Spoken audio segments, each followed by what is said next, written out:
తిరువనంతపురం నుంచి హజ్రత్ నిజాముద్దీన్ వెళ్తున్న రాజధాని ఎక్స్ప్రెస్లో భారీగా అగ్ని ప్రమాదం సంభవించింది.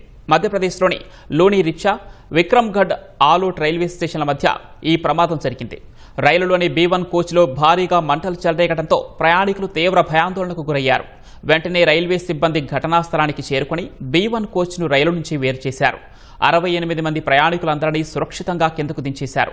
ఈ ప్రమాదంలో ఎవరికీ ఎలాంటి గాయాలు కాలేదని, ప్రాణనష్టం తప్పిందని అధికారులు నిర్ధారించారు.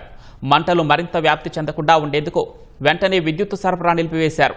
ఈ ప్రమాదంతో ఢిల్లీ, ముంబై లైన్లో వెళ్లాల్సిన రైళ్ల రాకపోకలు 2.5 గంటల పాటు నిలిచిపోయాయి. త్వరలో రైల్వే సెక్షన్ను పునరుద్ధరిస్తామని West Central railway Kota division అధికారులు తెలిపారు. అగ్ని ప్రమాదానికి గల కారణాలపై దర్యాప్తు జరుపుతున్నట్లు రైల్వే శాఖ వెల్లడించింది.